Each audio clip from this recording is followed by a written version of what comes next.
এয়া কালি আহিছিলোঁ য'ত মই বৰুৱা পথাৰত ৰাসত অভিনয় কৰিবলৈ। তাৰ এয়া ইমান ধুনীয়া গেট। কালি ৰাতি যাওঁতে মই ভালকৈ ধৰিব নোৱাৰিলোঁ, এতিয়া ঘূৰি আহোঁতে দেখিছোঁ। গেটটো যিমান ধুনীয়াকৈ বনাইছে, ৰাসখনো সিমানেই ধুনীয়া, বিৰাট পৰিপাটি, বিৰাট ভাল লাগিল। আচলতে মই ভবা নাছিলোঁ ইমান ধুনীয়া এখন ৰাস হ'ব বুলি। মানে এইটো কাৰণে কৈছোঁ, ৰাসটো দেখিছোঁ কিন্তু ৰাস এই মানে নাটিকাৰ ধৰণে ইয়াত মানে কি হয়, চাৰিওফালে খোলা মঞ্চত অভিনেতা-অভিনেত্ৰীসকলে অভিনয় কৰে আৰু তাৰ গোটেই ভইচ হওক, গান হওক বেকগ্ৰাউণ্ডত হয়। ইমান নাটিকাৰ ধৰণে কৰা ৰাস এখন এবাৰ প্ৰথমবাৰৰ কাৰণে দেখিলোঁ আৰু বিৰাট পৰিপাটি, বিৰাট চিজিল ধৰণে, মানে গোটেইখিনি একদম সুপৰিকল্পিতভাৱে কৰা এখন ৰাস। বিৰাট ভাল লাগিলে আৰু অভিনয় কৰি ভাল লাগিল। অভিনয় প্ৰথমবাৰৰ কাৰণে এনেকুৱা মানে নন্দোৎসৱত ওলাইছোঁ, বামুণী কেৰেক্টাৰ এটা কৰিছোঁ, বেলেগ ধৰণৰ কেৰেক্টাৰ এটা, বহুত ভাল লাগিলে কৰি পেলাই। নাজানো ৰাইজে কেনেকুৱা পালে, ৰাইজে বহুত ভাল পাইছোঁ বুলি কৈছে। ভাল হৈছিলে? মোৰ বহুত ভাল লাগিলে। ষ্টেজৰ সন্মুখতে খুৰা এঘৰত থাকিলোঁ। খুৰাজনৰ নামটো লক্ষীপ্ৰসাদ আছিল ন?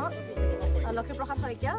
ছোৱালীজনীৰ নাম মিতুহঁতৰ ঘৰত থাকিলোঁ। বিৰাট ভাল, বিৰাট ইমান ধুনীয়া সুন্দৰ আপ্যায়ন, মানে আৰু আচলতে চবতকৈ আপ্যায়নটোতকৈও মানে মৰম আদৰ ইমান ধুনীয়াকৈ। ৰাতি 2-3 বজাত গৈ পাওঁতেও লাল চাহ বনাই খুৱাইছে। সঁচাই বহুত মানুহখিনি বহুত ভাল লাগিলে ওচৰ পাজৰ। আৰু মোক এতিয়া কমিটিৰ মানুহে ঘূৰাইও লৈ ফুৰিছে। চব ভাল লাগিলে, সকলোকে বহুত ভাল লাগিলে। আৰু সকলোকে বৰুৱা পথাৰৰ গমেৰীঘাটৰ সমূহ দৰ্শকক মোৰ ফালৰ পৰা ধন্যবাদ জ্ঞাপন কৰিছোঁ।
তুমি ইমান ধুন মাৰি আহিছা সেইকাৰণেহে কৈছো কিবা। তুমি 7টা ল'ৰা-ছোৱালীৰ মাক হলা, তোমাৰ আকৌ এতিয়া সেইখন ধুন মাৰিবলৈ কি হৈছে? হয় কি হ'ল? এতিয়া হ'বলা মোক নোচোৱাকে আছে। কোনে চাই আছে হে? যিয়ে নহওক মোৰ ভাগৰ আগত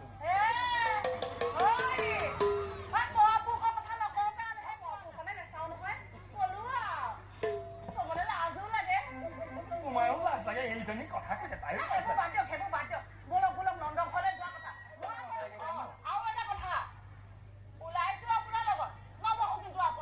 সেইটো কেনেকুৱা কথা?